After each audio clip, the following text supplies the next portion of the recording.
My husband and his business partners abandoned me in Dubai with no money, passport, or way home after I discovered their illegal activities. Let's see how the little housewife survives now. Michael laughed as security escorted me from the hotel. 6 months later, he froze when he saw me sitting behind his desk in New York. "The company is mine now," I told him. "So is your apartment. You should have checked who really owned your family's business before you left me to drown." Before we jump back in, tell us where you're tuning in from, and if this story touches you, make sure you're subscribed, because tomorrow I've saved something extra special for you. The desert heat hit like a physical wall as the hotel's glass doors closed behind me. Security stood watch, impassive in their dark suits despite the 110-degree temperature, making sure I couldn't re-enter. Around me, Dubai's ultra-modern skyline shimmered like a mirage, the Burj Khalifa piercing the cloudless sky, a monument to wealth and power that now seemed to mock my predicament. My silk blouse already clung to my skin, my designer heels suddenly impractical on the scorching pavement. The irony wasn't lost on me. Just hours earlier, I'd been Anya Blackwood, respected wife of tech security magnate Michael Blackwood, attending a luxury business retreat. Now I was effectively homeless, penniless, and alone in a foreign country. "Ma'am, you need to leave the property," the larger security guard said, his accent thick but his meaning clear. His hand hovered near his earpiece, ready to call for backup if I created a scene. "My husband has my passport, my wallet, everything," I said, hating how my voice trembled. "I need to speak with him. Mr. Blackwood has checked out and left instructions that you are not to be admitted or assisted." The guard's expression remained professional, but I caught a flicker of something in his eyes. Pity, perhaps, or maybe judgment. Either way, it burned worse than the sun overhead. 2 hours earlier, I'd accidentally opened the wrong laptop in our suite, Michael's instead of mine, the identical MacBooks easily confused. What I found were financial records revealing a complex money laundering operation through Blackwood Security Technologies' international contracts. When Michael caught me scrolling through the files, his handsome face had transformed into something unrecognizable. "You stupid nosy bitch," he'd hissed, voice deadly quiet as he snatched the laptop. "You have no idea what you've done." Everything happened with terrifying speed after that. A hushed phone call. His business partners, Alvin and Carter, arriving at our suite, faces grim. A whispered conference in the bathroom while I sat frozen on the edge of the bed, still in shock from what I'd discovered, and Michael's reaction. When they emerged, Michael's smile had returned, though it didn't reach his eyes. "Honey, we need to go downstairs for an emergency meeting. Bring your purse." Foolishly, I'd complied, relief washing over me that he seemed calmer. In the elevator, surrounded by his partners, no one spoke. The silence should have warned me, but after 10 years of marriage, I still trusted him implicitly. The meeting was at the front desk, where Michael informed me that I wouldn't be joining them for the remainder of the trip. When I protested, he leaned close, his breath hot against my ear. "If you say one word about what you saw, I'll make sure you disappear in this country. Nobody would ever find you." He pressed a $100 bill into my palm. "Consider this generous given the circumstances. Let's see how the little housewife survives now." Then security appeared, summoned by Alvin, and escorted me outside while Michael and his partners departed through another exit, taking everything I had with them: credit cards, phone, passport, even my reading glasses. The $100 would hardly cover a night in even the cheapest Dubai hotel. Now, standing on the blistering sidewalk, I realized just how vulnerable I truly was. In 10 years of marriage, I'd never imagined Michael capable of such betrayal. I'd given up my own promising career in financial analysis to support his dreams, becoming the perfect corporate wife, hosting his business dinners, accompanying him to retreats like this one, making myself indispensable as the charming, intelligent partner who helped secure deals through careful conversation and observation. I'd made myself indispensable. Except, apparently, I wasn't a taxi. Slowed, the driver eyeing me hopefully. I clutched Michael's $100 bill, my only resource in a city built on extravagance. My thoughts raced. The American consulate would be my first stop, but what then? Michael controlled all our accounts. My name wasn't even on most of them, a tax strategy he'd insisted on years ago that I'd never questioned. But as I raised my hand to hail the taxi, an odd calm settled over me. For the first time since opening that laptop, my financial analyst's mind began to work clearly. I remembered something, a detail from years ago that Michael might have forgotten in his rage. Before our marriage, when Blackwood Security was just starting, I'd helped structure the original incorporation. As a wedding gift, Michael's father had secretly included my name on the founding documents, a gesture of welcome to the family that Michael had dismissed as sentimental nonsense. Sentiment has no place in business, he'd told his father, but the paperwork had been filed anyway. If those documents still stood, if no one had changed them in the intervening decade when I'd stepped back from any official role, a plan began to form. Intricate, difficult, but possible. I'd need allies, resources, and time. Most of all, I'd need Michael to believe he'd won, to become complacent while I worked in silence. "American consulate, please," I told the taxi driver, my voice steadier now. As Dubai's glass towers receded, in the window, I caught my reflection, tear-streaked, disheveled, but with something new in my eyes. The perfect corporate wife had vanished, abandoned on that scorching sidewalk. In her place was someone Michael wouldn't recognize when they eventually met again. Someone who remembered every business confidence shared across pillows, every password, carelessly spoken aloud, every weakness revealed during a decade of intimacy. Someone who knew exactly where to look and who to call. Someone dangerous. I was going to take everything from him. But first, I needed to survive. Michael hadn't always been cruel. That was the thought that kept circling as I sat in the sterile waiting area of the American consulate, clutching a paper cup of water provided by a sympathetic receptionist. 10 years earlier, Michael Blackwood had been the rising star of the cybersecurity world, brilliant, ambitious, and surprisingly gentle in private. We'd met at a financial tech conference where I was representing my investment firm. I'd challenged one of his assertions during his presentation, and instead of dismissing me like most male entrepreneurs would have, he'd invited me to continue the debate over coffee.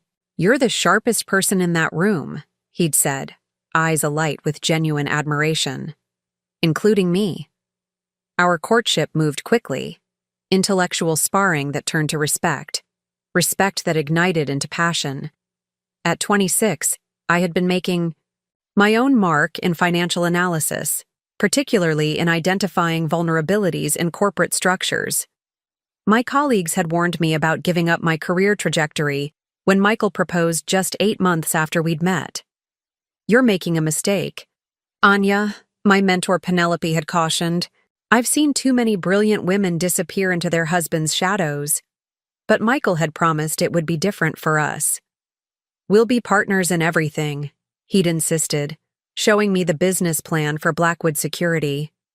"Your financial expertise, my security innovations. We'll build something extraordinary together." For the first 2 years, that promise held. I helped structure the company, worked alongside him in their modest first office, and provided crucial analysis that helped secure their initial major contracts. Michael's father, Stuart Blackwood, had provided the seed funding and connections from his decades in traditional security services. The old man had taken an immediate liking to me. "You remind me of my late wife," Stuart had confided during our wedding reception. "Sharp as a tack and not afraid to speak her mind. Michael needs that." Preparing and narrating this story took us a lot of time, so if you are enjoying it, subscribe to our channel, It means a lot to us. Now back to the story. The change came gradually after Stuart's unexpected death 3 years into our marriage. As Blackwood Security expanded internationally, Michael began excluding me from meetings, citing client confidentiality concerns. My role shifted from strategic partner to corporate wife, planning events, maintaining our growing social network, and creating the perfect home environment where Michael could focus on scaling the business. The Tribeca apartment had been our first extravagance, a penthouse with panoramic views of the Hudson River. I'd thrown myself into decorating it, telling myself this was still contributing to our shared vision. "The Carrington contract hinged on that dinner you hosted," Michael would say, validating my new role. "You have a gift for making people comfortable enough to sign on the dotted line." I'd accepted these crumbs of acknowledgement, ignoring how he increasingly controlled our finances, removing my access to company information to protect me from liability concerns. I'd surrendered my financial independence so gradually I hardly noticed its disappearance.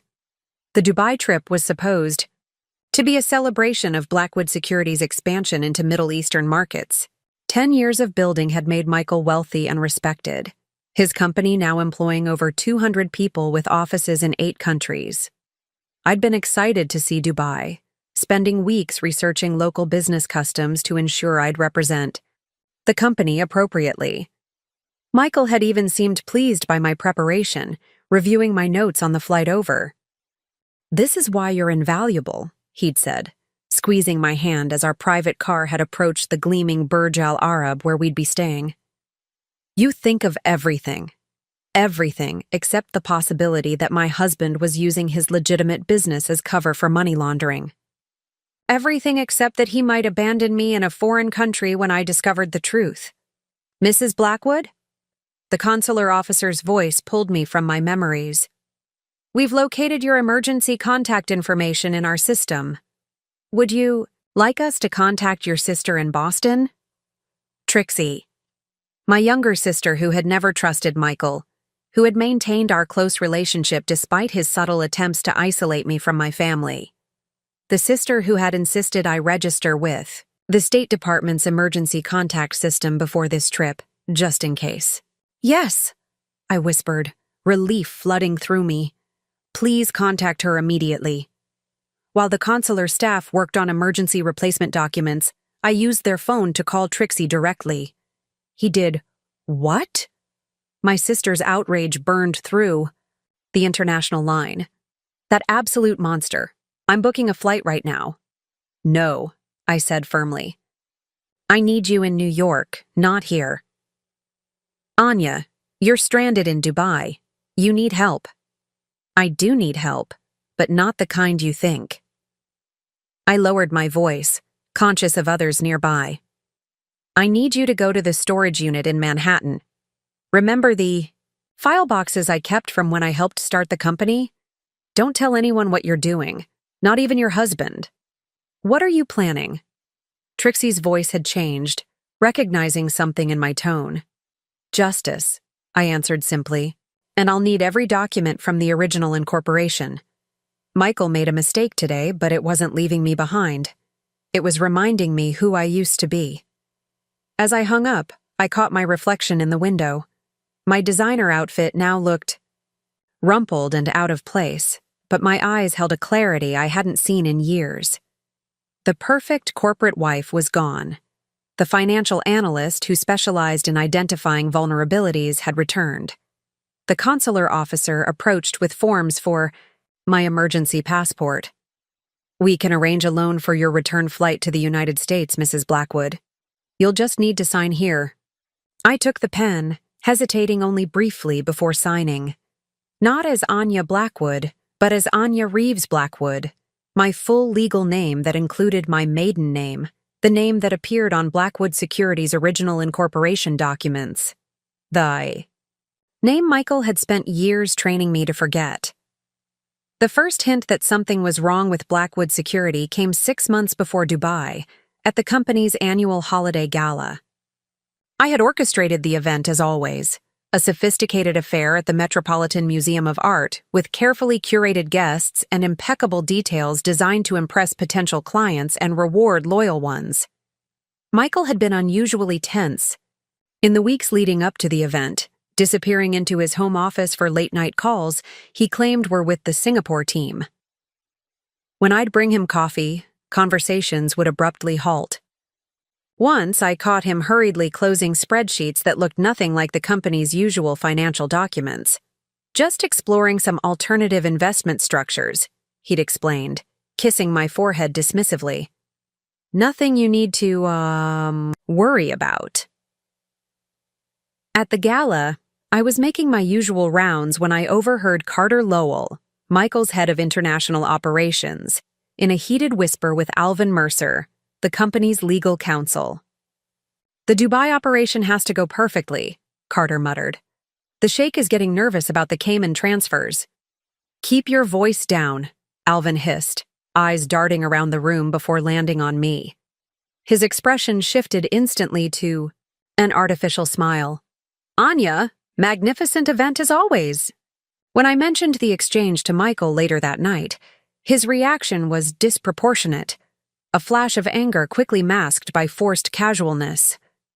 "You misheard," he insisted, loosening his tie with deliberate calm.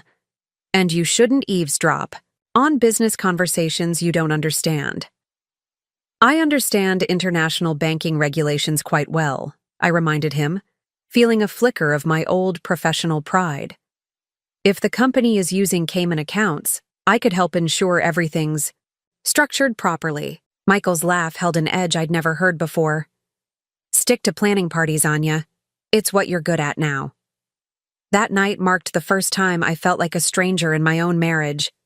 As Michael slept beside me, I found myself staring at the ceiling, remembering the brilliant financial analyst I'd once been, the woman who had specialized in identifying suspicious patterns in corporate structures.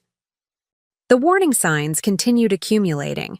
Michael began traveling more frequently, often with little notice. Our joint credit card statements showed large cash withdrawals in various international locations. When I questioned a $25,000 withdrawal, in Singapore, Michael created a new credit card account that I couldn't access. "It simplifies the company reimbursements," he explained. "The accountants suggested it." I found myself increasingly isolated. Michael discouraged my lunches with former colleagues claiming they only wanted inside information about Blackwood. He suggested my sister Trixie was jealous of our success when I planned visits with her. Even our social circle narrowed to only those couples directly beneficial to Michael's business.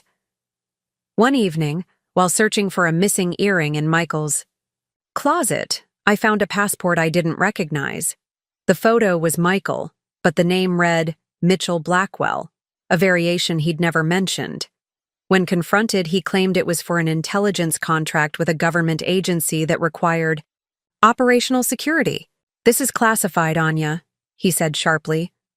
"I shouldn't have even told you that much. Don't mention it again." I didn't, but I did begin paying closer attention. The Michael I'd married, brilliant but ethical, ambitious but principled, seemed to be disappearing behind a facade I couldn't penetrate. The man who had once valued my intelligence now seemed threatened by it. 2 months before Dubai, I received a strange call from Stuart's old friend, a retired banker named Harold Jenkins. "I've been trying to reach you privately for weeks," he said, his voice tense. "Something's not right with the company accounts I'm still connected to. There are patterns that don't make sense. Large sums moving through multiple countries within hours. It has all the markers of money laundering," I finished automatically, my analyst's mind immediately recognizing what he was describing. "Precisely. I've tried discussing it with Michael, but he's shut me out completely. Claimed I'm becoming senile." Harold's voice cracked with indignation. "Stuart would never have permitted this. He built that company on integrity." After the call, I sat in our empty penthouse, looking out at the Manhattan skyline. For the first time, I allowed myself to acknowledge the possibility that my husband was involved in something illegal. The thought was physically painful, like acknowledging a fatal diagnosis. Instead of confronting Michael directly, I began subtle research. I renewed connections with former financial colleagues under the guise of social catch-ups. I paid more attention to the business news about regions where Blackwood operated. I noticed patterns myself: contracts with companies that seemed to exist only on paper, partnerships with businesses owned by individuals with questionable reputations. When Michael announced I would be joining him for the Dubai retreat, I was surprised but cautiously hopeful. Perhaps he wanted to reconnect, to rebuild the partnership we'd once had. I prepared meticulously, telling myself this could be an opportunity to understand what was really happening with the company. I'm looking forward to being more involved. Again, I told him as we packed. Like the early days. Something flickered across his face. Was it guilt? Fear? But his smile returned quickly. Of course, he said smoothly. This is an important trip for Blackwood's future. Our future. I realize now he never intended for me to come home from Dubai. The invitation wasn't an olive branch, it was a calculated risk. Taking me to a country with strict laws, limited diplomatic protections for Americans, and where Blackwood had powerful connections. A perfect place to dispose of a liability. I just never expected that liability would be me. The morning of my discovery began ordinarily enough. Michael had left our hotel suite early for what he called a preliminary meeting with potential clients. I'd taken advantage of the quiet to catch up on emails and organize my notes for the evening's dinner, where I was expected to charm the wives of Michael's business associates. Our suite at the Burj Al Arab was opulent to the point of absurdity, a two-story affair with marble floors, a private elevator, and floor-to-ceiling windows showcasing Dubai's impossible skyline rising from the desert. The extravagance no longer impressed me as it once had. These days, luxury felt less like an achievement and more like a gilded cage. I'd settled at the glass desk overlooking the Persian Gulf, reaching for my laptop to review my research on Emirati business customs. Two identical MacBooks sat side by side, mine and Michael's. Without thinking, I grabbed the one on the left and opened it. The screen lit up without requesting a password, which should have been my first clue something was wrong. Michael was obsessive about security, a necessary paranoia in his line of work, he always claimed. I realized my mistake immediately, but was about to close it when a notification popped up. Transfer to Cayman account KBH7 complete, 4.2 Nemers. My fingers froze above the keyboard. The amount was staggering, but it was the account naming convention that truly chilled me. KBH7. I recognized the pattern from my financial analysis days. It stood for Core Bacher Holdings, a shell company structure I'd once helped identify in a money laundering investigation during my early career. Instead of closing the laptop, I clicked the notification. A spreadsheet opened, displaying a complex web of transfers flowing through at least 12 countries.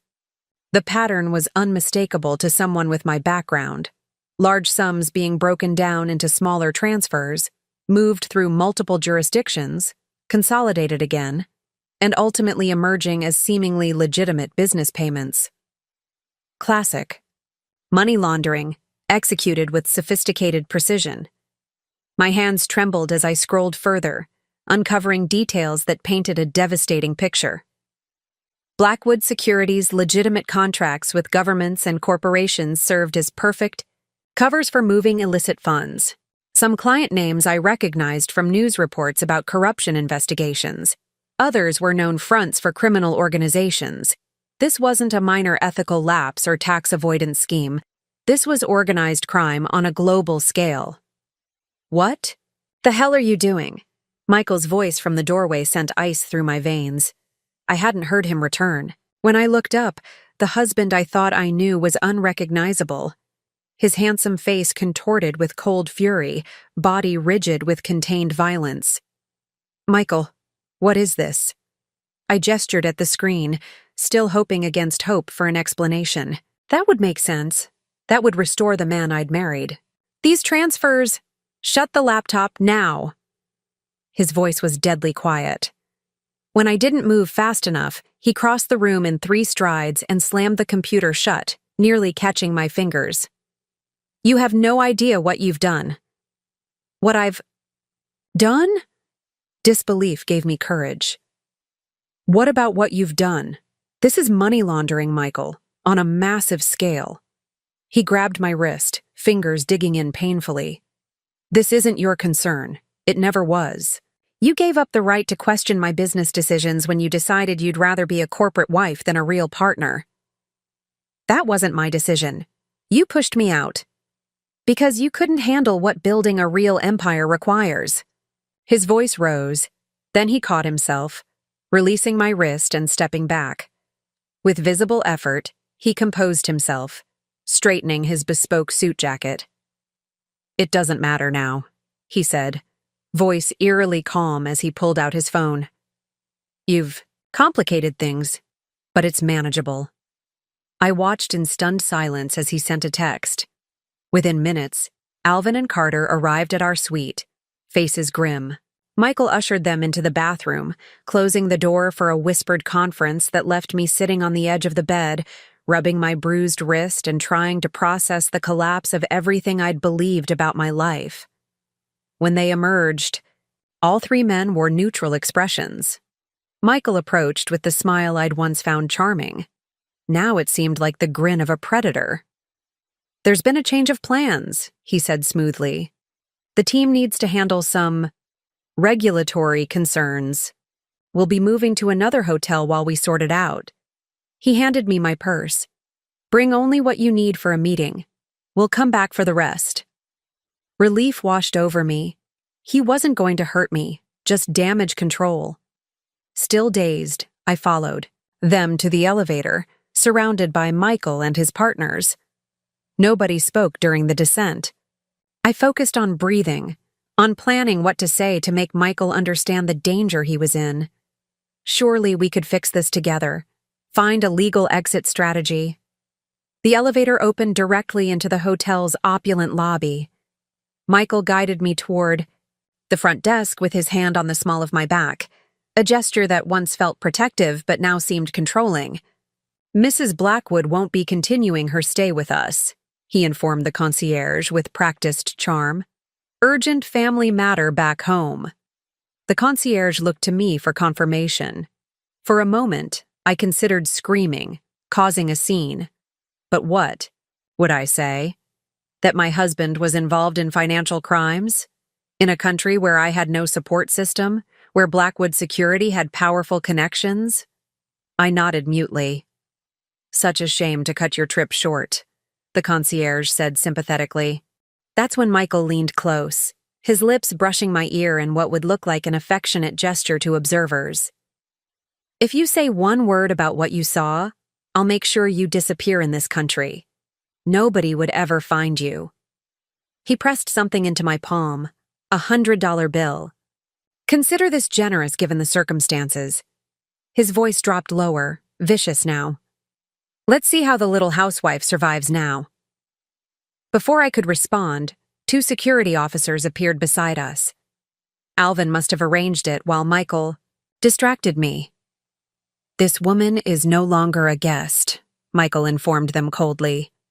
Please escort her out. She's not to return to the property. The last thing I saw as the guards led me toward the door was Michael and his partners, walking briskly toward another exit, Carter carrying my passport and phone that had been in my purse just moments before. The hotel doors sealed shut behind. Me with pneumatic efficiency, cutting off the artificial cool of the lobby and throwing me into Dubai's merciless afternoon heat. Just like that, I was alone, stranded in a foreign country with nothing but $100 and the clothes on my back. 10 years of marriage had ended in less than 10 minutes. The desert heat pressed against me like a physical weight as I stood frozen outside the Burj Al Arab. Sweat beaded along my hairline, trickling down my neck and soaking into the silk blouse I'd carefully selected that morning. A lifetime ago, when I was still Anya Blackwood, respected wife of a successful entrepreneur. Now I was What? Abandoned. Stranded.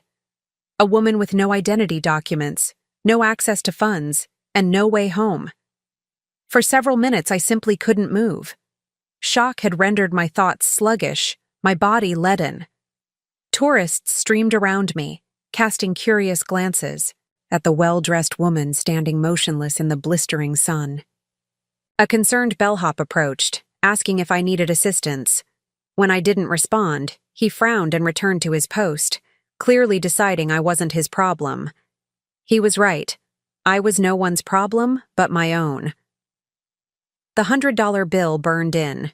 My palm, Michael's final insult.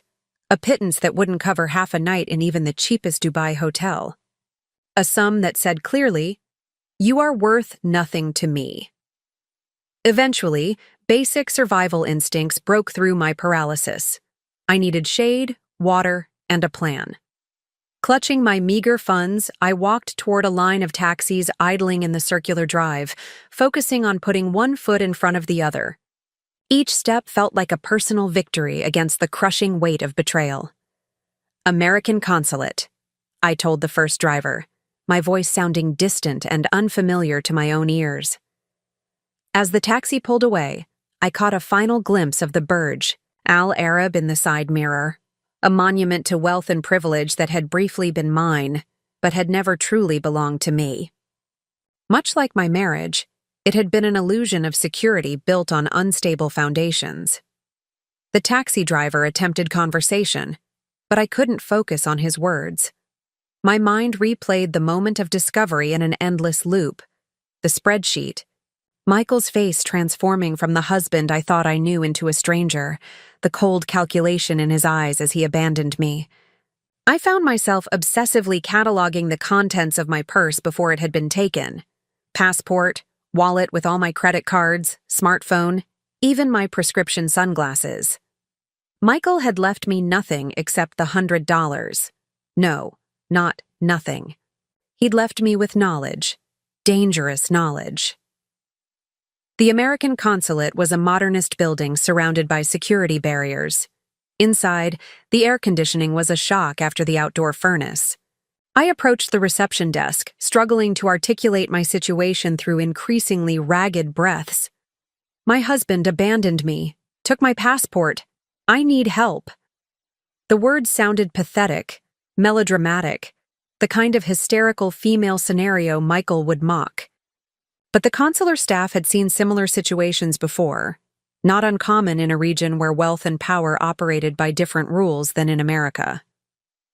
"Please complete this form, Mrs. Blackwood," a sympathetic officer named Amber said, leading me to a private room with a glass of water. "We'll need to verify your identity before we can issue emergency travel documents." Identity? The word echoed in my head as I stared at the form. Who was I now? Not the financial analyst with a promising career.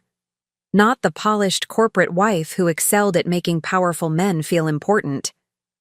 Those identities had been stripped away, leaving... "What? Do you have anyone we can contact in the United States?" Amber asked gently.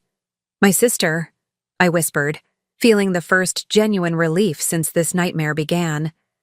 "Trixie Reeves. She's my emergency contact." While the consulate staff worked their bureaucratic magic, the shock began morphing into something else. A cold, clarifying anger that settled in my chest. Michael hadn't just betrayed our marriage. He'd betrayed everything I thought we stood for. The company we'd built together was a criminal enterprise. The wealth we'd accumulated was tainted. The life I'd lived was a carefully constructed lie. When the consulate phone was offered, I called Trixie directly. Her familiar voice unleashing the tears I'd been holding back. "He did what?" Her outrage burned through the international line. "That absolute monster. I'm booking a flight right now." "No," I said, suddenly certain. "I need you in New York, not here. Anya, you're stranded in Dubai. You need help." "I do need help, but not the kind you think." I lowered my voice. "I need you to go to the storage unit in Manhattan. Remember the file boxes I kept from when I helped start the company?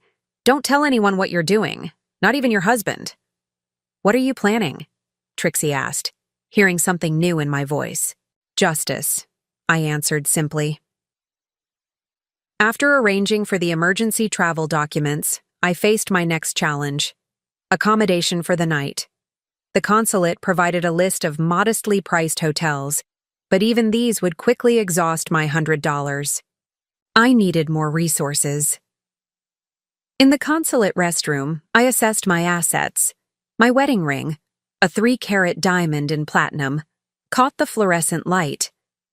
Michael had replaced my original modest ring with this ostentatious stone on our 5th anniversary, calling it an upgrade. I'd worn it proudly, seeing it as a symbol of our success. Now I recognized it for what it truly was, a gilded shackle marking me as property. I twisted it off my finger, feeling lighter with its absence. This would be my emergency fund, enough to secure lodging and food until I could arrange passage home. The watch, too, an anniversary gift that would fetch a decent price at the right pawn shop. That night, in a small but clean hotel room paid for with the proceeds from my pawned jewelry, I began constructing a new identity from the ashes of the old. The woman who emerged had Anya's face, but none of her naivete. This woman remembered every business confidence Michael had shared across pillows, every password carelessly spoken aloud, every vulnerability revealed during a decade of intimate access. This woman was dangerous precisely because she had been underestimated. As I drifted into exhausted sleep, one thought crystallized with perfect clarity. Michael had made a catastrophic error. Not in betraying me, though that would prove costly enough, but in reminding me of who I had been before him. The financial analyst who specialized in uncovering corporate vulnerabilities. The woman who understood how power and money really worked. The woman who now had nothing left to lose. The emergency passport felt flimsy in my hands, nothing like the sturdy blue booklet Michael had taken. Yet this temporary document represented something profound. My first step toward reclaiming independence. Your flight to New York departs tomorrow evening, the consular officer explained, sliding a printout across the desk. The emergency loan covers economy class only. You'll need to repay it within 60 days of returning to the United States. I nodded, scanning the flight details. 24 hours until I could leave Dubai. 24 hours to decide what happened. Next, we've also prepared this police report documenting the theft of your belongings, she continued. This should help with insurance claims once you're home. Insurance claims, credit card cancellations, bank notifications, the mundane aftermath of catastrophe. I accepted the paperwork with a hollow feeling in my chest. These practical concerns felt disconnected from the real decision looming before me. What kind of life would I return to? Back in my modest hotel room, I spread the documents on the bed, creating a physical map of my options. The flight confirmation, the police report, the receipt from the pawn shop where I'd sold my wedding ring. Each paper represented a different path.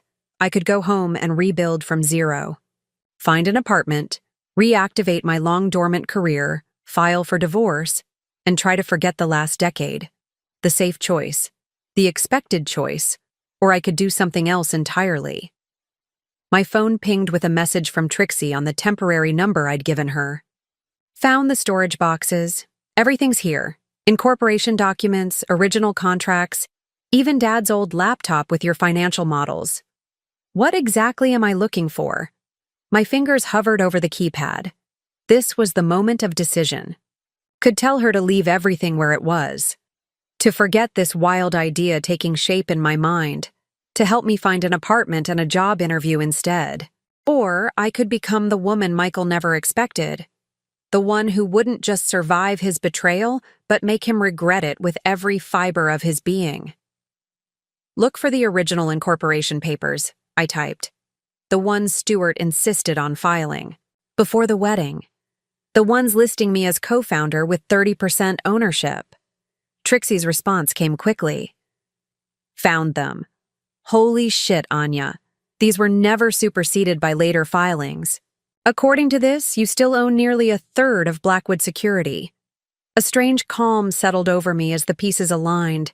Stuart Blackwood had insisted I be included in the original corporate structure, a wedding gift Michael had dismissed as sentimental nonsense but never formally changed.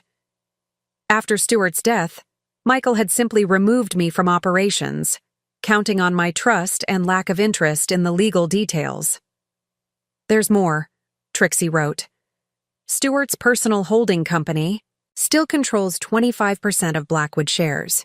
The executor is someone named Harold Jenkins. Harold, Stuart's old friend who had tried to warn me about the suspicious financial activities, the man Michael had dismissed as senile when he raised concerns.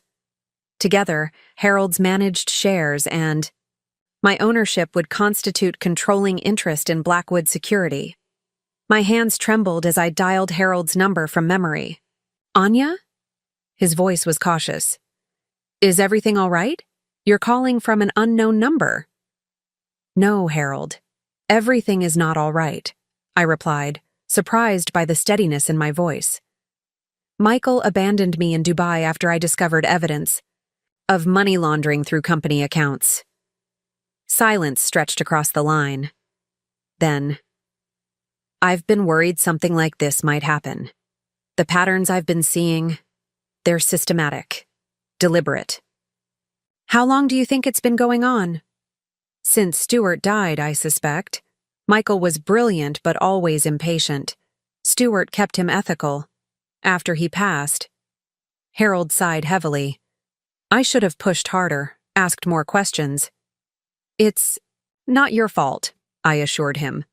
But I need your help now. According to the original incorporation documents, I still own 30% of Blackwood. And you control Stuart's shares as executor, correct? Yes, until the terms of his long-term trust mature. Another 5 years. Harold paused. What are you suggesting, Anya? I'm suggesting we save the company Stuart built, clean out the corruption, remove Michael and anyone else involved in illegal activities. That's extraordinary and dangerous. These operations involving international money movement, they don't happen without powerful, dangerous partners. I know. I thought of Michael's threat in Dubai, the cold calculation in his eyes. But I also know the alternative is watching. Stuart's legacy become nothing more than a sophisticated criminal enterprise. Harold was silent for so long I thought we'd lost connection. What do you need from me? He finally asked. The question crystallized everything. There would be no going back from this moment. No returning to the comfortable, ignorant life I'd led before. This choice would define everything that followed. I need you to call an emergency board meeting. As Stuart's executor, you have that right. Schedule it for 1 week from today. Michael will fight this. Let him. The steel in my voice surprised even me. Also, I need access to funds. Enough to get back on my feet and prepare. Michael controls all our joint accounts. I can arrange a loan against your shares. It will take a few days to process. I need it sooner, tomorrow if possible. I need to make some acquisitions before returning to New York. Acquisitions? I thought of Michael's apartment, the penthouse he'd insisted we buy in his name alone for tax purposes. The place where he'd kissed me goodbye before our Dubai trip, knowing he planned to abandon me halfway across the world. Evidence, I said simply, and leverage. After ending the call, I stepped onto the small balcony of my hotel room. The Dubai skyline glittered against the night, spectacular and alien. 24 hours ago, this view had represented everything I'd achieved as Michael Blackwood's wife, access to a world of luxury and privilege few ever experienced. Now I saw it differently. Not as the pinnacle of success, but as the perfect symbol of illusion. Gleaming towers rising improbably from barren sand. Spectacular from a distance, but built by exploited labor, fueled by money of questionable origin, designed to impress rather than endure. Just like my marriage. I returned inside and reached for the hotel stationery. In careful handwriting, I began listing the steps needed for what came next. Not a plan for survival, a strategy for resurrection. By morning, I had filled 3 pages with notes, names of board members who might support me, financial institutions that had processed suspicious transactions, clients whose contracts seemed legitimate versus those that appeared to be shells, a detailed timeline for my return to New York. When Harold's wire transfer arrived the following afternoon, a sum modest by Blackwood standards, but more than enough for my immediate needs, I made one final decision. Instead of boarding my flight back to New York, I changed my destination. Singapore first, where Blackwood kept its Asian headquarters and where I knew certain backup servers were maintained. Then Geneva, where the banking connections would yield documentation I couldn't access otherwise. Michael expected me to run home defeated, if he thought of me at all. Instead, I would arrive back in New York only when I was ready, armed with everything needed to take back what was rightfully mine, and more. The safe choice would have been returning immediately to lick my wounds and start over. I chose war instead. Singapore hit me with a wall of humidity as I exited Changi Airport. The contrast with Dubai's dry heat was jarring, like moving between different planets in the span of a 14-hour flight. I took a deep breath of the tropical air, laden with unfamiliar scents, fragrant street food, exhaust from passing taxis, the subtle sweetness of orchids that seemed to bloom everywhere in this meticulously maintained city-state. I'd been to Singapore once before, accompanying Michael to a cybersecurity conference 3 years earlier. Then, I'd experienced the city through the protective bubble of luxury, 5-star hotels, private drivers, exclusive restaurants. Now I stood alone on the curb, watching travelers being greeted by loved ones while I held nothing but a small duffel bag purchased at Dubai Airport containing a change of clothes and the few toiletries I could afford. My temporary passport earned a raised eyebrow from the immigration officer, but Harold's wire transfer gave me enough financial cushion to book a modest hotel in the Geylang district, far from the gleaming financial center where Blackwood's Singapore office occupied 3 floors of a skyscraper. "First time in Singapore?" the hotel clerk asked as I checked in. "No," I replied, "but it feels like it." My room was clean but Spartan, a twin bed, a small desk, and a bathroom where the shower sprayed directly over the toilet. A far cry from the luxury I'd grown accustomed to, but it offered something more valuable than comfort: anonymity. I'd chosen Singapore deliberately. During Blackwood's expansion into Asian markets, Michael had boasted about their data redundancy systems, backup, servers maintained independently from their U.S. infrastructure. Even if headquarters burned to the ground, he'd told investors, we wouldn't lose a byte of client data. What Michael didn't know was how carefully I'd listened during those technical briefings, how I'd memorized the names of system administrators, the locations of server facilities, the protocols for emergency access. Information absorbed during years of being the attentive corporate wife, present but presumed irrelevant. After a brief rest, I ventured out into the humid evening. Singapore's efficient public transportation system was a blessing. The MRT train delivered me within 2 blocks of my first target, a nondescript office building in the Jurong district, housing one of Blackwood's discrete data centers.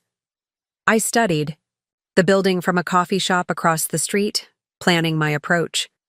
Security would be tight, but focused on cyber threats, not physical ones. No one would expect the founder's wife to appear unannounced halfway around the world. The next morning, I put my plan into action. I'd spent the remains of my Dubai pawnshop money on appropriate attire. A conservative business suit and modest heels that transformed me back into Anya Blackwood, corporate wife. My hair was pulled into a tight chignon, makeup carefully applied, to project confidence and authority. At precisely 9:15 a.m., I walked through the lobby of the building, nodding confidently to security as if I belonged. The Blackwood offices occupied the 12th floor, accessed by security-keyed elevators. I approached the front desk with practiced charm. "Good morning. Anya Blackwood to see Chester Wong, please." The receptionist looked startled. "Mrs. Blackwood? We weren't expecting you. It's an unscheduled visit. Michael wanted me to personally deliver some documents while I'm in Singapore for a charity event." I smiled apologetically. I should have called ahead, but with the time difference. "Is Chester available?" Chester Wong was the regional IT director, a brilliant systems architect who had always treated me with genuine respect during company events. More importantly, he'd been hired during my active involvement with the company and owed his rapid promotion partly to my recommendation. 5 minutes later, Chester emerged into the reception area, surprise evident on his face. "Mrs. Blackwood, what an unexpected pleasure." "Chester, how many times must I ask you to call me Anya?" I embraced him warmly, maintaining the fiction that this was a routine visit. "Do you have a moment? I need your expertise on something Michael is concerned about." In his private office, the facade dropped. Chester's expression grew concerned as he noticed my lack of staff, security, or the usual trappings of the founders. "Wife, is everything all right, Mrs. Anya?" I made a split-second decision. Partial honesty might serve better than complete deception. "No, Chester, everything is not all right. I need access to the Singapore backup servers, and I need your absolute discretion." His eyes widened. "That would require authorization from Michael or from a company owner." I finished for him. "I am both Michael's wife and a 30% owner of Blackwood Security according to the original incorporation documents." I slid across a digital copy of the ownership papers Trixie had located. Chester studied them carefully, his IT-trained mind processing the implications. "There are irregularities in some of the company's international transactions," I continued, watching his reaction closely. "Nothing that would compromise our client's security. Michael would never risk that. But concerning enough that I'm conducting a private audit before involving outside authorities." It wasn't entirely a lie. I was indeed conducting an audit of sorts. Chester's expression remained neutral, but I caught the slight tension in his shoulders. He knew something wasn't right with Blackwood's operations. Whether he knew the full extent of the money laundering, I couldn't tell. "The system will log any access," he said finally. "I can't override that." "I don't need you to. In fact, I want the access logged properly under my credentials." After a moment's consideration, Chester nodded. "I'll need to verify your identity through the system. Standard protocol." The next hour was a tense exercise in technical authentication. Chester was thorough, professional, and just paranoid enough to be good at his job. When the final verification cleared, he moved to a specialized workstation. "You'll have 6 hours of access to the archive systems. After that, the temporary credentials expire, and the system will automatically flag unusual access patterns to senior management." 6 hours to find evidence of Michael's criminal operation within terabytes of corporate data. It would have been impossible for someone without my background. But I hadn't just been a corporate wife these past 10 years. I'd been an observer, absorbing the patterns and structures of Blackwood's operations, waiting for a purpose I hadn't realized would come. "Thank you, Chester. I won't forget this." He gave me a long look. "Whatever you find, Blackwood employs good people here, people with families, responsibilities." "I know. This isn't about destroying the company. It's about saving it." As Chester left me alone with the system, I felt a weight settle onto my shoulders.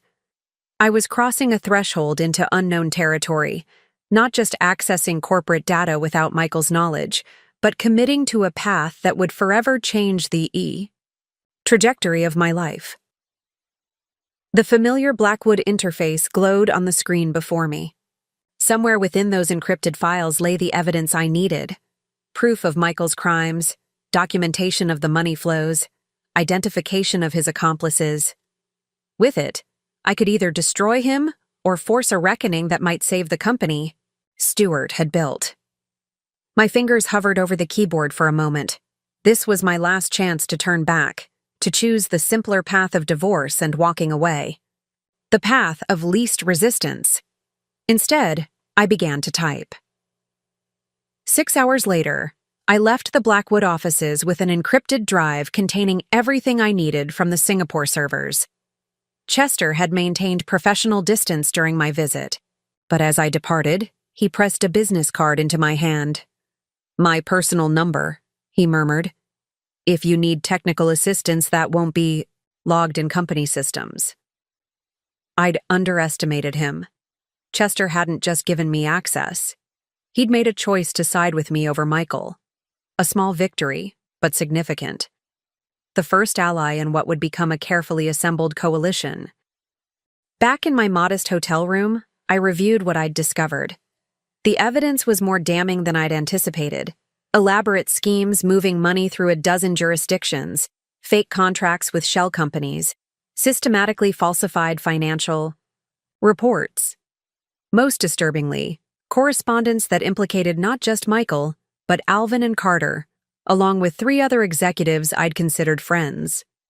The company I'd helped build had been corrupted to its core. Saving it would require excising the infection entirely. That night, I booked a flight to Geneva. Singapore had given me the documentation I needed. Switzerland would provide the banking connections and legal strategy required for what came next.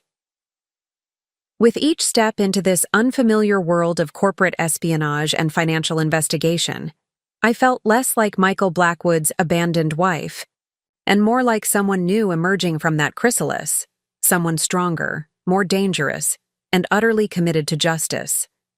Someone Michael would soon wish he'd never betrayed. Geneva embraced me with old-world elegance, a stark contrast to Singapore's humid modernity and Dubai's ostentatious wealth. The city carried itself with quiet confidence, its money and power flowing discreetly behind centuries-old facades and the understated discipline of Swiss precision. I checked into a small pension in the Saint-Gervais district, far from the luxury. Hotels where Michael and I had stayed during previous visits.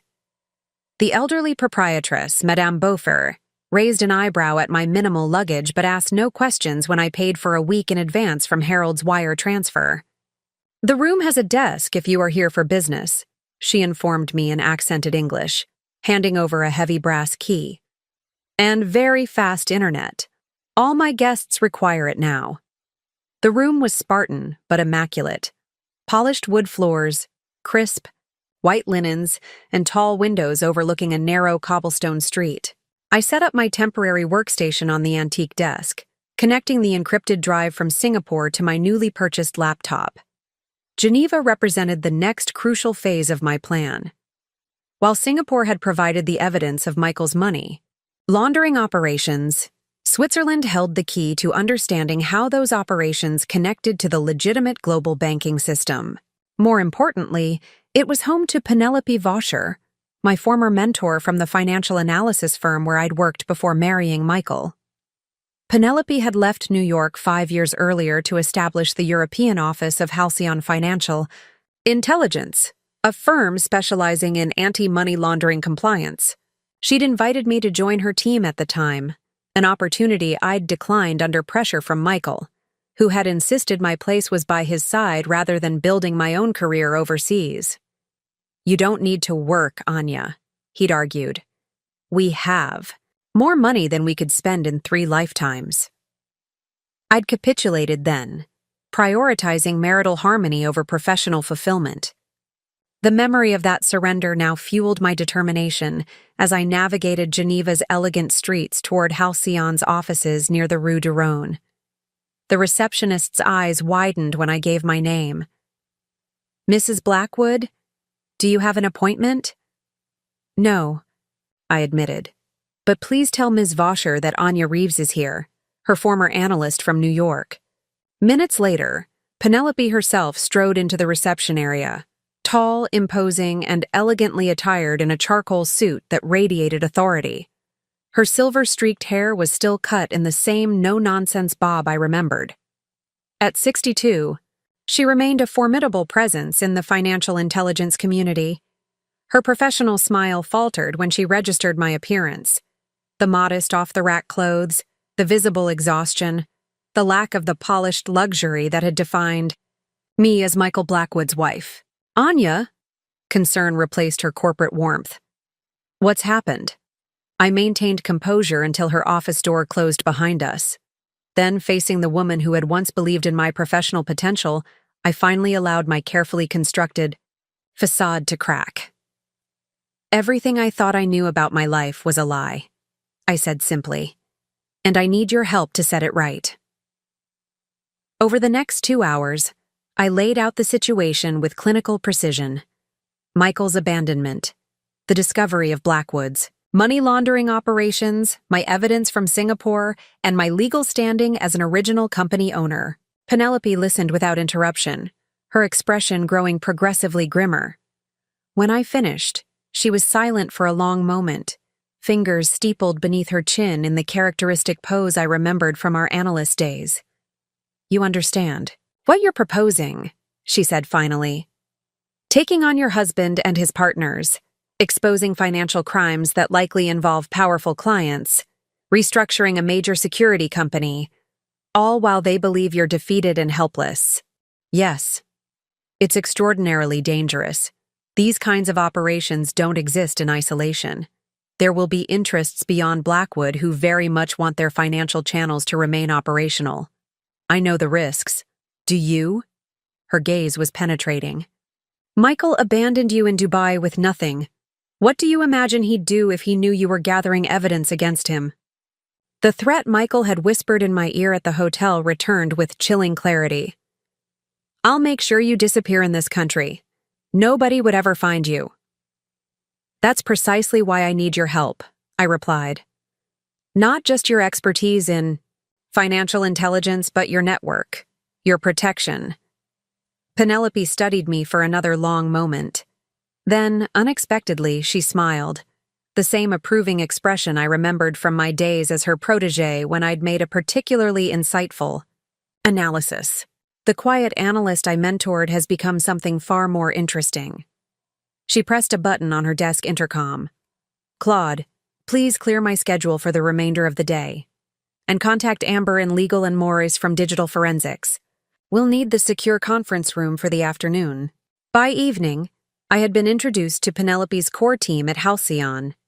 Amber Rousseau, a formidable Swiss attorney specializing in financial crime. Maurice Diop, a Senegalese-French digital forensics expert. And Claude Bernier, Penelope's unflappable chief of operations. Together, we spread my Singapore evidence across the conference table, constructing a complex map of Blackwood's illicit operations. The structure is sophisticated, Maurice observed, manipulating the digital records I'd extracted. Multiple layers of shell companies, transfers timed to avoid regulatory flagging, documentation that appears legitimate under casual inspection. Michael was always brilliant, I acknowledged. Just not as brilliant as he thought. The weak point is here, Amber noted, indicating a series of transactions through a Liechtenstein foundation. They've been using the same pattern repeatedly. It creates a vulnerability. Can we use it to track the money flows backward? I asked. Better, Penelope interjected. We can use it to document the entire network, not just Blackwood's role, but everyone involved, clients, intermediaries, facilitators. That's not public information, I said cautiously. Gaining access would require resources that Halcyon has. Penelope completed my thought. We contract with regulatory bodies worldwide. Officially, we help banks comply with anti-money laundering regulations. Unofficially, we sometimes assist in building cases against significant financial crimes. Would you do that for me? Put company resources behind this? Penelope's expression turned serious. Not for you, Anya, for justice, and not without conditions. Name them. First, everything must be done legally. We document, we analyze, we prepare, but we don't hack, steal, or break laws. I nodded. Agreed. Second, you must be prepared to surrender all evidence to regulatory authorities when the time comes. No selective disclosure to protect anyone you might still have feelings for. I have no loyalty left for anyone involved in this, I assured her. Not even Michael. And third, Penelope concluded, you must promise me that when this is over, when you've reclaimed your company and your life, you will finally take the career path you abandoned. The financial intelligence community needs minds like yours, Anya. It always has. The third condition struck me unexpectedly. After a decade of having my professional abilities dismissed and diminished, Penelope's continued faith in my capabilities brought a lump to my throat. I promise, I said softly. Then consider Halcyon your ally. She extended her hand across the table, and we shook with the formality of a contract signing. We begin tomorrow, 7 a.m. sharp. As I walked back to my pension through Geneva's twilight streets, I felt a profound shift in my circumstances. I was no longer alone in my quest for justice. For the first time since Michael's betrayal, I had allies, people who valued not just what I knew about Blackwood's operations, but who I was as a professional and a person. The path ahead remained treacherous, but I no longer had to walk it in isolation. With Penelope's team behind me, I could transform from victim to victor, not just reclaiming what was rightfully mine, but bringing to justice everyone who had participated in corrupting Stuart Blackwood's legacy. In abandoning me, Michael had unknowingly set in motion his own undoing. He'd expected me to remain the dependent wife he'd cultivated over a decade of subtle manipulation. Instead, he'd created his most dangerous adversary. For 2 weeks, I lived in a world of financial forensics and strategic planning within Halcyon's Geneva headquarters. Days began at dawn and stretched well into the night, my mind once again alive with the analytical challenges I'd abandoned for a decade of corporate wifedom. You've lost none of your edge, Penelope remarked on our 5th consecutive 14-hour day. If anything, you've gained perspective that makes your analysis more insightful. My temporary workstation in Halcyon's secure room had become a war room of sorts. Digital screens displayed complex financial flows. Whiteboards mapped Blackwood's corporate structure with red markers highlighting vulnerabilities. A timeline tracked Michael's gradual transformation of the company from Stuart's legitimate security firm into a sophisticated money laundering operation. The pattern began 3 months after Stuart's death, I explained to the team, pointing to the first suspicious transactions. Michael waited just long enough to consolidate control, then began with small test operations through the Singapore office. Classic approach, Maurice agreed, manipulating the digital display to highlight the pattern. Start small, ensure the channels work, then gradually increase volume once confidence builds. The work was exhausting, but exhilarating. For the first time since Michael's betrayal, I felt fully engaged with my own capabilities, rather than drowning in emotional aftermath. Each discovery, each connection mapped between shell companies and legitimate operations, brought me closer to not just understanding what Michael had built, but how to dismantle it. On day 9, the first significant challenge emerged. Amber rushed into our conference room, her typically composed demeanor visibly disturbed. "There's been a security breach at your hotel," she announced without preamble. "Someone accessed your room while you were here." My blood ran cold. "How? Do you know?" "We've had discreet surveillance on your pension since you engaged our services," Claude explained calmly. "Standard protocol for high-risk clients." The implications were chilling. Either Michael had somehow tracked me to Geneva, or someone connected to Blackwood's illicit operations had identified me as a threat. "Did they take anything?" I asked, mentally cataloging the few possessions in my room. "Nothing appears missing," Amber replied. "But your laptop was accessed. The surveillance team observed a man in maintenance uniform entering with a key, spending approximately 12 minutes inside, then departing." Morris immediately took my backup drive to his forensics lab. Within hours, he confirmed the worst. They installed sophisticated tracking software, he reported grimly. Had you connected to any Blackwood systems after returning to your room, it would have mapped your activities and reported back to whoever placed it. Can you trace who's behind it? The programming signature suggests Israeli-developed commercial spyware, the kind Blackwood occasionally deploys for corporate clients. But attribution is difficult. The intrusion forced us to accelerate our timeline. I could no longer stay in Geneva safely, and any further research needed higher security protocols. We moved to Phase 2 immediately, Penelope decided. Claude, arrange secure transport to London. Maurice, sanitize all our systems of references to Anya's presence here. London? I questioned. Why not return directly to New York? Because, Penelope explained patiently, we need to establish your legal position before Michael realizes what you're doing.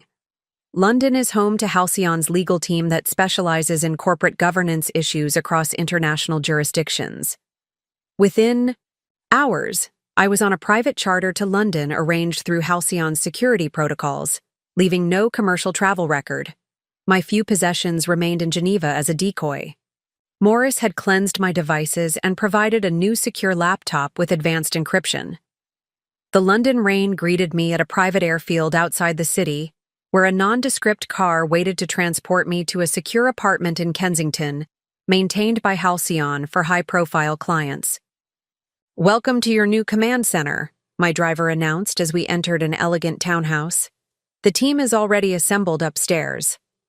In the apartment's dining room, converted to a conference space, I met the next group of allies in my campaign, barristers, specializing in international corporate law, forensic accountants who had previously worked for regulatory agencies, and a distinguished silver-haired gentleman introduced simply as Mr. Preston. Mr. Preston advises several regulatory bodies on complex financial crimes, Penelope explained. His involvement must remain strictly confidential. The gravitas with which she made this introduction suggested Mr. Preston was far more influential than his understated appearance would indicate. Mrs. Blackwood, he acknowledged with a slight nod, your evidence against Blackwood Securities operations is compelling. However, moving against an organization of this sophistication requires precise choreography. I understand, I replied. But time is against us. Someone already knows I'm gathering evidence. All the more reason to proceed methodically, he countered.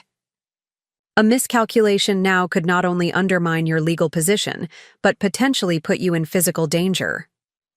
Over the next 3 days, we constructed what Mr. Preston called the architecture of reclamation, a multi-pronged strategy combining corporate governance, regulatory intervention, and strategic leverage. The first test of this strategy came unexpectedly on day 3 in London. My secure phone, a device only 5 people had the number for, rang at 2:17 a.m. Anya, it's Chester Wong from Singapore, came the urgent voice when I answered. You need to know. Security teams conducted a raid on my department today. They seized servers and questioned everyone about unauthorized access. My stomach dropped. Were you implicated? Not directly. I covered our tracks well. But Michael himself is in Singapore now, leading the investigation. He knows someone accessed the backup systems. What about your safety, Chester? I've already tendered my resignation citing family reasons. By the time they realize I helped, I'll be back in Hong Kong with my parents. His voice lowered. But there's more. They're watching all your known associates. Your sister Trixie reported someone following her in Boston.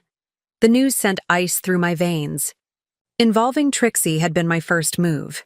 Necessary but now clearly dangerous for her. Tell me she's safe. She is. Harold Jenkins arranged private security for her 2 days ago. But Michael is systematically investigating everyone connected. To you. It's only a matter of time before he traces your movements.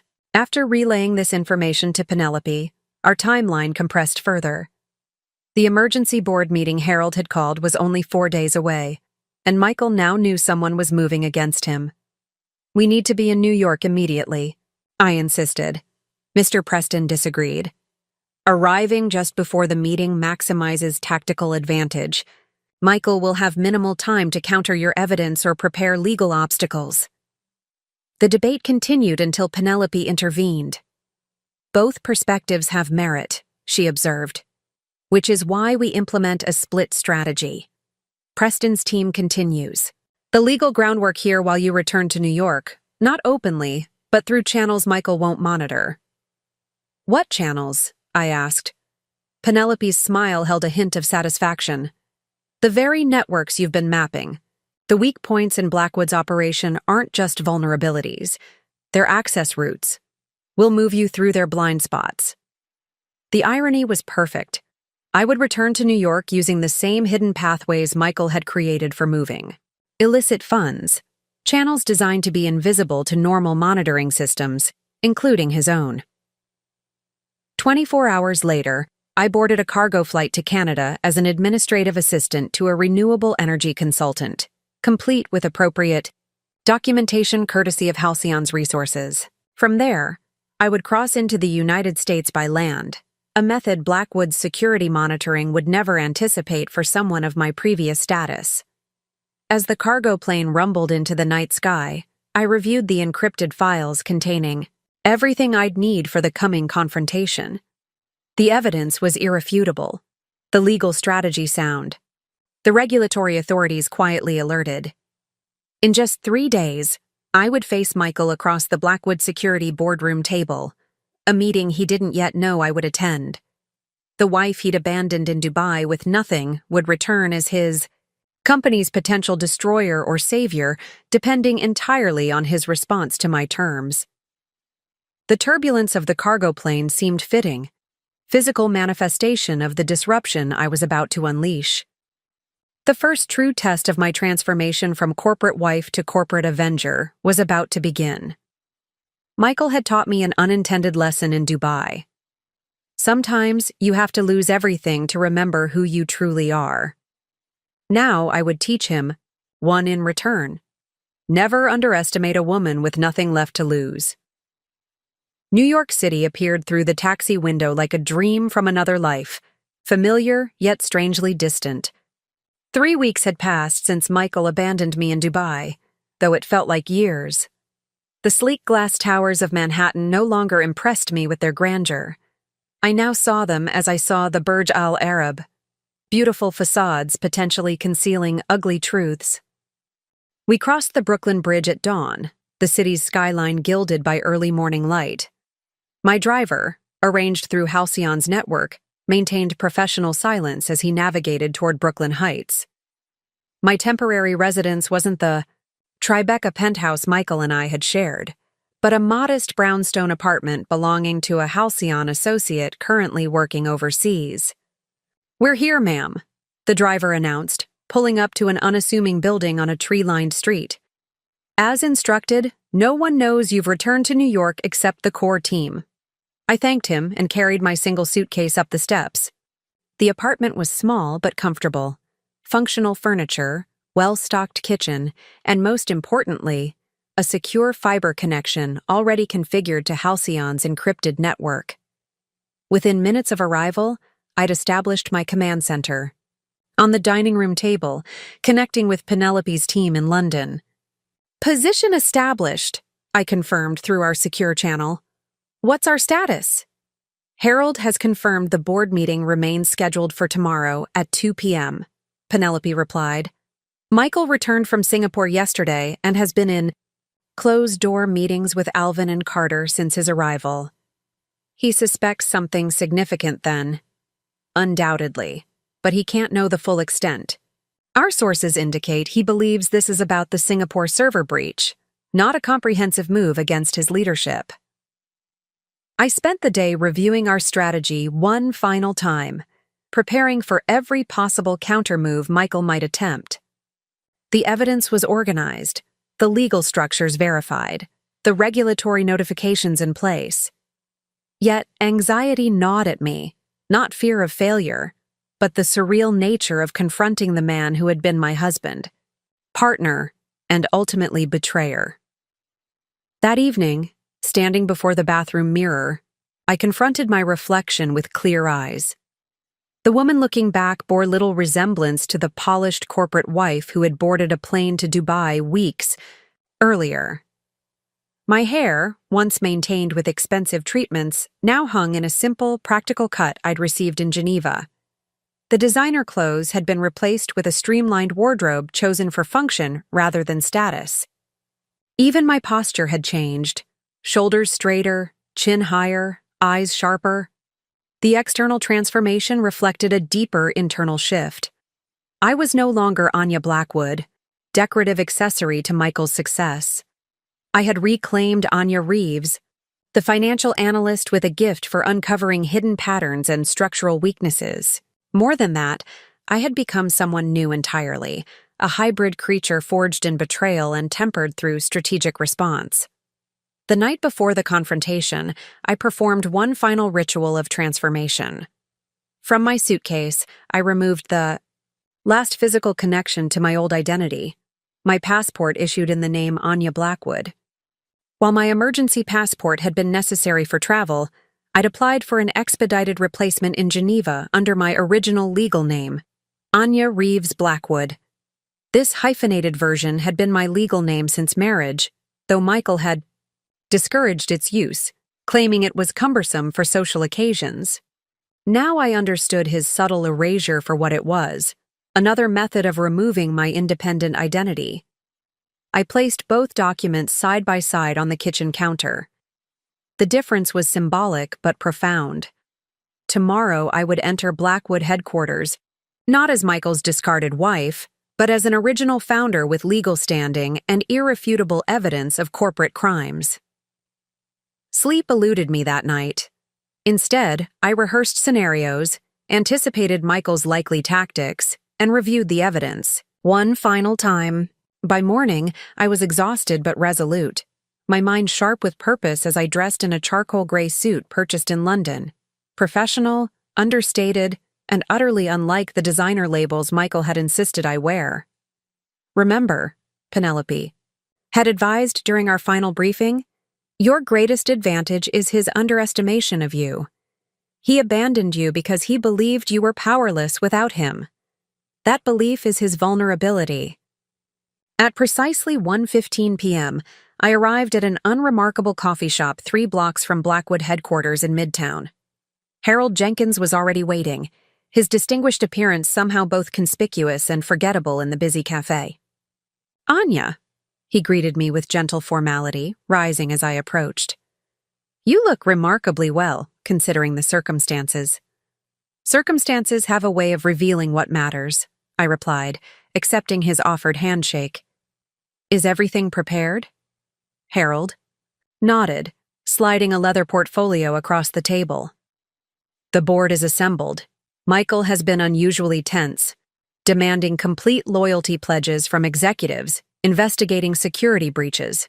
He knows something is happening but can't identify the threat." "And the documents?" "All verified. Stewart's shares combined with your ownership constitute controlling interest." Harold's expression softened. "Stewart would be proud of what you're doing. He always said Michael needed balance, someone to temper his brilliance with ethics.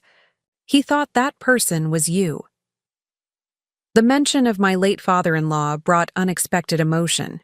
Stewart had welcomed me into the Blackwood family with genuine warmth, treating me as an intellectual equal rather than merely his son's wife.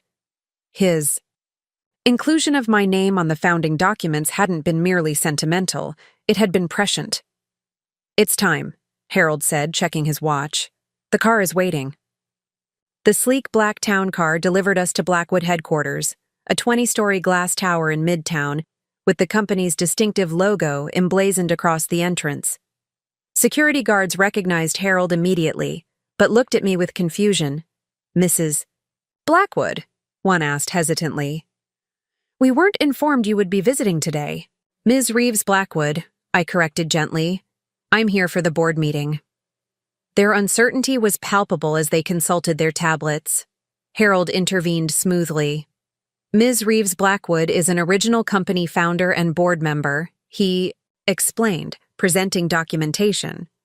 Her clearance is perpetual under Article 7 of the Corporate Charter.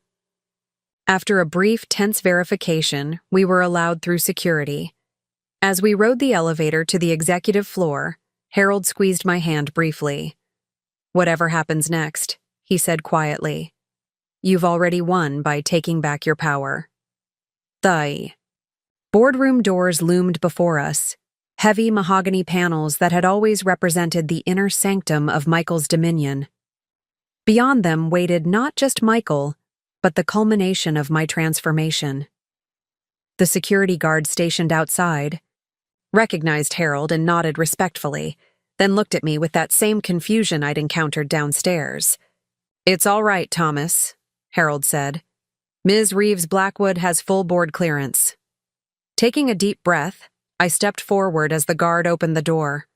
The conversation inside ceased abruptly as I entered. 8 people sat around the massive conference table, company executives, legal counsel, and at the head, Michael himself.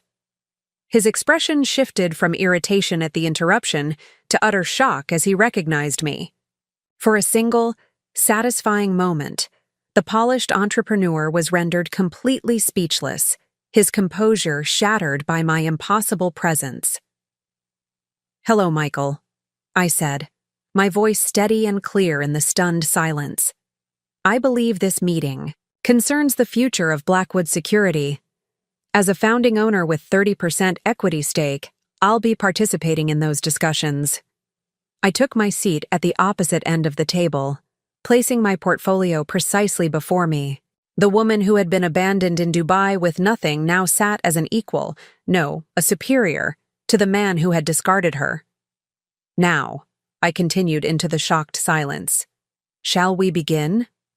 The Blackwood Security boardroom remained frozen in shock. Michael recovered first, his initial surprise transforming into calculated charm, the same facade he'd deployed throughout our marriage whenever faced with unexpected challenges.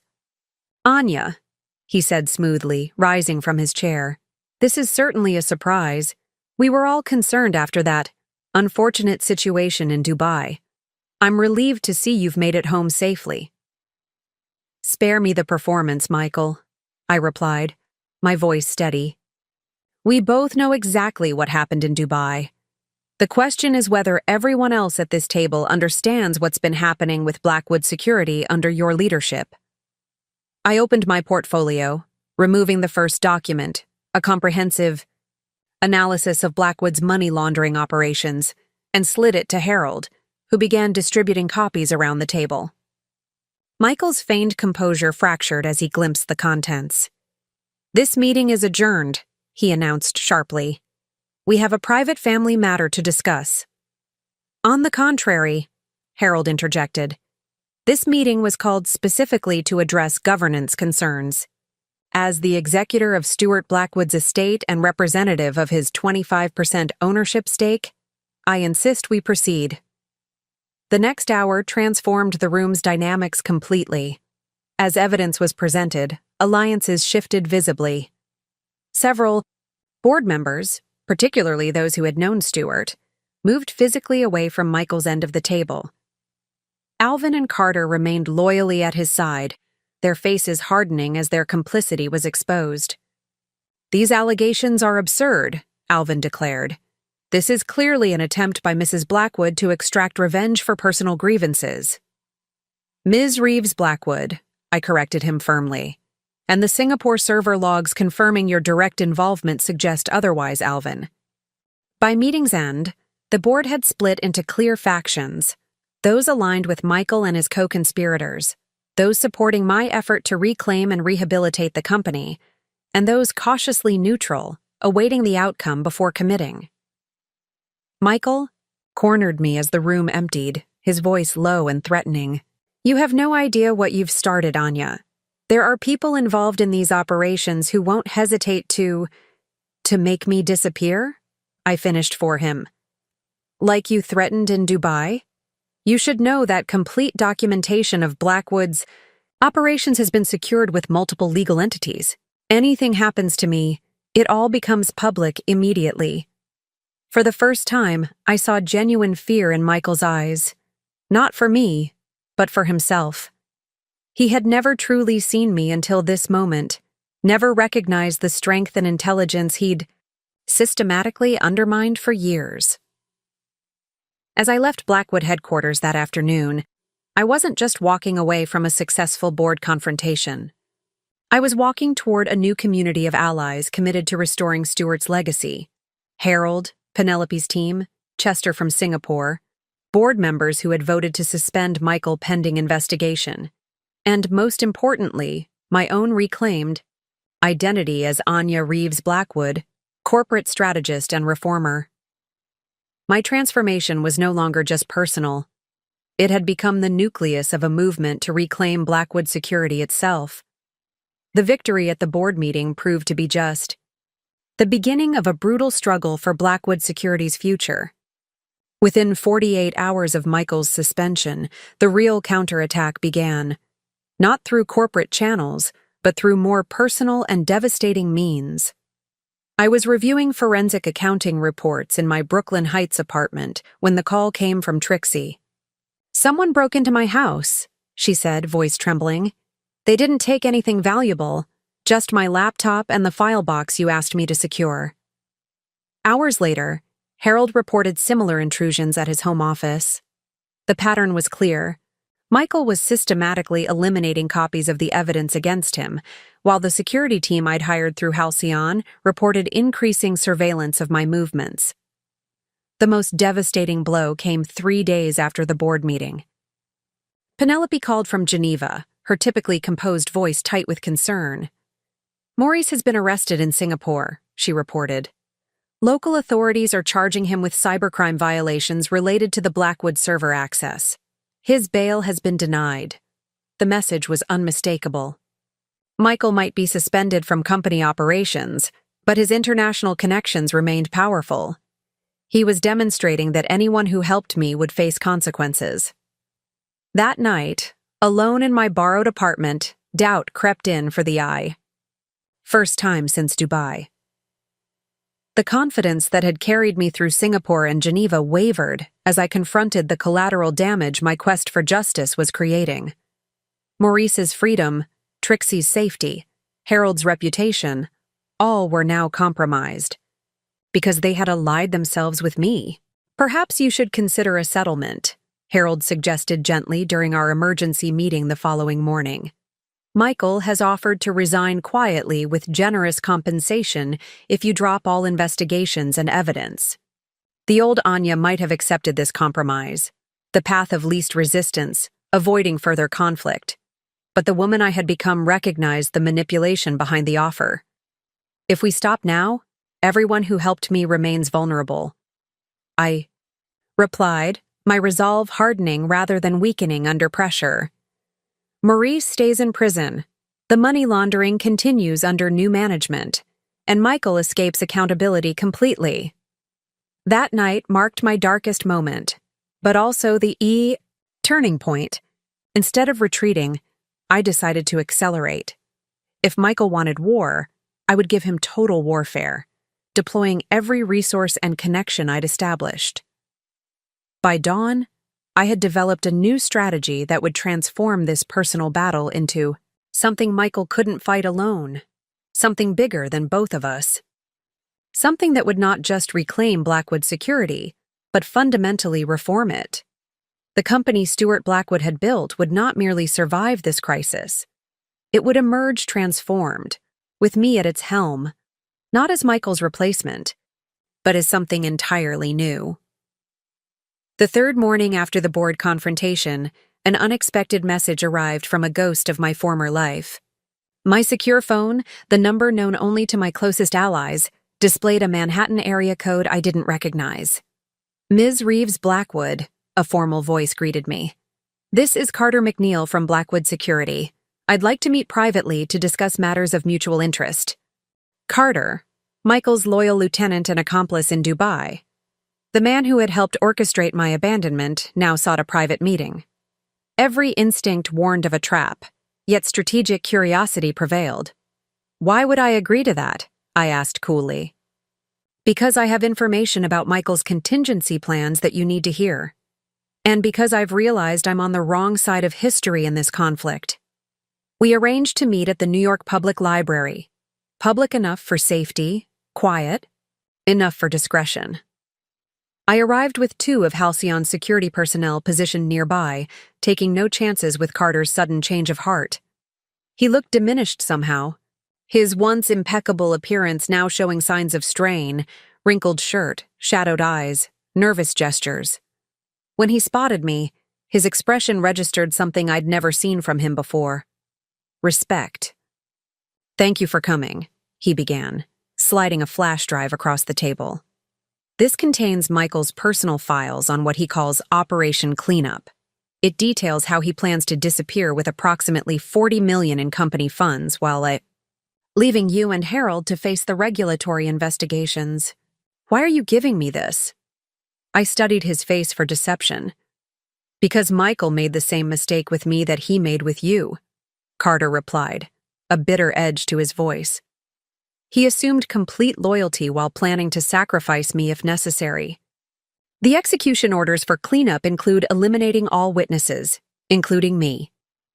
The flash drive contained exactly what Carter had promised, evidence that Michael was preparing to flee the country with laundered assets while deploying elaborate legal mechanisms to implicate others in his schemes.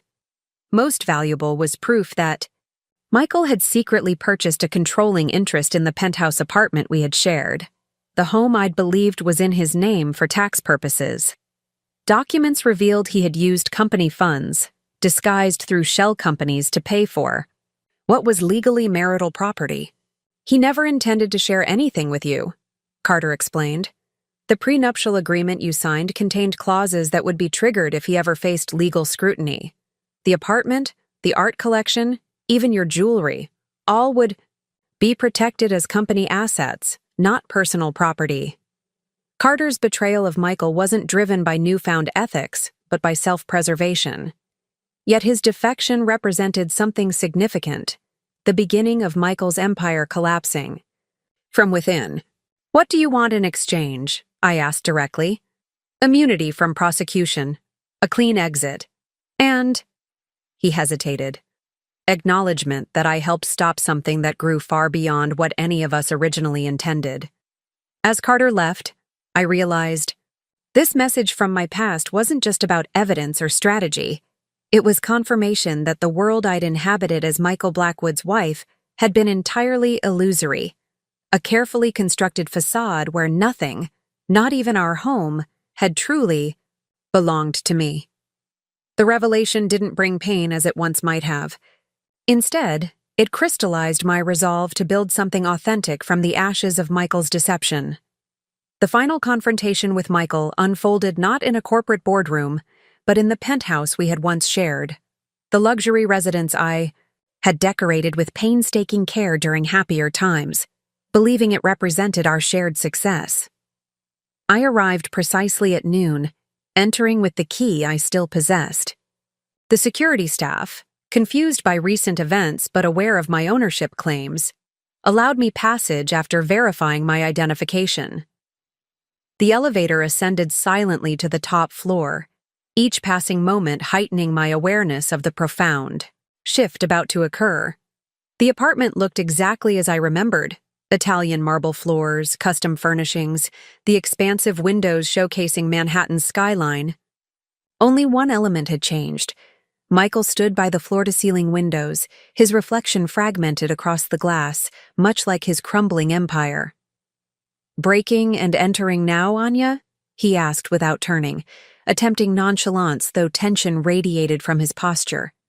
"One cannot break into what one legally owns," I replied, placing the property documents Carter had provided on the kitchen counter. The penthouse purchase was completed with marital assets funneled through company accounts. That makes it joint property, regardless of whose name appears on the deed. Michael turned finally, his practiced charm nowhere in evidence. Instead, raw fury and fear battled across his features, the mask of successful entrepreneur completely fallen away. "You've systematically destroyed everything I built," he said, voice dangerously low. Correction. Everything we built, I countered calmly. And you destroyed it yourself when you turned Stewart's legitimate company into a money laundering operation. For nearly an hour, we circled each other verbally, Michael alternating between threats, attempting to re-establish psychological control, and eventually, desperate bargaining. We could still salvage something, he offered, a shadow of his former confidence. I have offshore resources even your forensic team hasn't discovered. We could disappear, start over somewhere new. The suggestion was almost laughable. This man who had abandoned me penniless in Dubai now proposed we flee together. Not from love or loyalty, but because I had proven more valuable as an ally than an enemy. I'm not here to negotiate, Michael. I'm here to inform you of decisions already made. I removed the final document from my portfolio, the comprehensive settlement that Penelope's legal team had prepared. You have two options. Sign this agreement transferring all your Blackwood shares to me and cooperating fully with authorities, in exchange for consideration during sentencing, or face prosecution without any protections whatsoever. Michael scanned the document, his expression shifting from disbelief to comprehension of his complete defeat. You planned this from the moment I left you in Dubai, he said, not a question but a realization. No, Michael. You planned this the moment you decided I was dispensable. I placed a pen beside the document. The difference is, I executed my response better than you predicted. His signature, when it finally came, was a broken version of the confident flourish I'd watched on countless documents throughout our marriage. With that single stroke, ownership of Blackwood Security and the penthouse we stood in transferred completely to me. As he gathered the few personal items the agreement permitted him to take, Michael paused at the door for one final attempt to reassert control. You won't succeed, he said simply. The business relationships that made Blackwood valuable require compromises you're not prepared to make. I met his gaze steadily. That was always your fundamental misunderstanding, Michael. You saw Blackwood as valuable despite its corruption. I see it as valuable because of what it can become once that corruption is removed. When the door closed behind him, I stood alone in the penthouse that now legally belonged solely to me. The view remained spectacular, the furnishings still luxurious, but the space felt different, cleansed of a presence that had gradually poisoned everything it touched. Tomorrow would bring the challenges of rebuilding Blackwood Security, of transforming a compromised company into something worthy of Stewart's original vision. But today, in this moment, I allowed myself to fully absorb what had been accomplished. The woman abandoned in Dubai with nothing now stood victorious, having reclaimed not just material assets, but something far more valuable, her own power. Chiwa, transformation of Blackwood Security began the morning after Michael's departure. The building that had once represented his singular vision now hummed with a different energy as I walked through the lobby, nodding to security staff who regarded me with newfound respect. Good morning, Ms. Reeves Blackwood, the receptionist greeted me, the name change already implemented throughout company systems. Harold waited in what had been Michael's office, now temporarily mine until the renovation plans were completed. The space still carried too many reminders of its previous occupant: dark woods, masculine leather, and imposing art selected to intimidate rather than inspire. The regulatory officials will arrive at 10, Harold informed me, placing a stack of documents on the desk. They're impressed with our proactive cooperation. The prosecutor believes we can salvage the company's reputation if we continue this transparent approach. And Maurice's situation? I asked, the wrongful imprisonment of Penelope's digital forensics expert remaining my most urgent concern. Singapore authorities received our documentation this morning. His release is being processed as we speak. Harold smiled, a rare, genuine expression. Penelope sends her congratulations, by the way. She's arriving next week to discuss implementing comprehensive compliance systems. The following weeks blurred into a carefully orchestrated dance of legal negotiations, corporate restructuring, and public relations management. With Carter's cooperation as a key witness, authorities were able to isolate the criminal elements within Blackwood's operations while preserving its legitimate security business.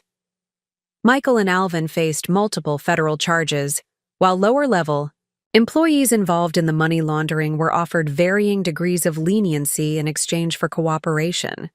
3 months after the confrontation, I stood in the newly redesigned headquarters, watching workers install the rebranded company logo.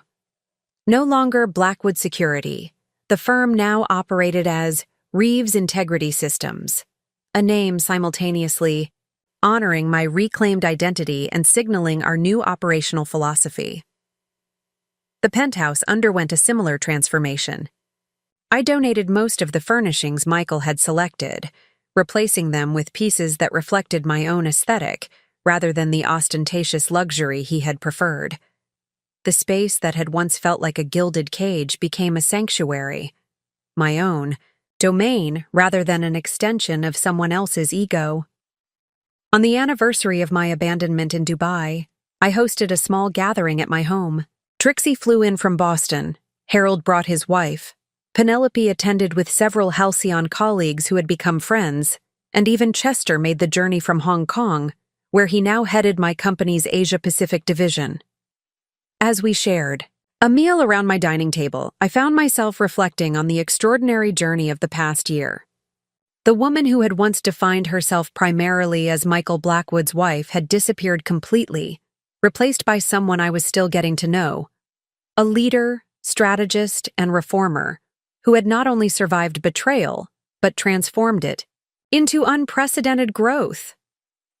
A toast, Harold proposed, raising his glass. To Anya, who reminded us all that true security comes not from wealth or power, but from knowing exactly who you are. As our glasses clinked together, I felt the final pieces of my new identity lock into place. The past no longer defined me. The future stretched ahead with possibilities I was only beginning to explore. Michael had abandoned me in a foreign country with nothing, believing it would destroy me. Instead, it had revealed a strength I hadn't known I possessed, the resilience to rebuild not just a company or an apartment, but an entire self. And that, ultimately, was the most valuable ownership of all. Up next, you've got 2 more standout stories right on your screen. If this one hit the mark, you won't want to pass these up. Just click and check them out. And don't forget to subscribe and turn on the notification bell so you don't miss any upload from us.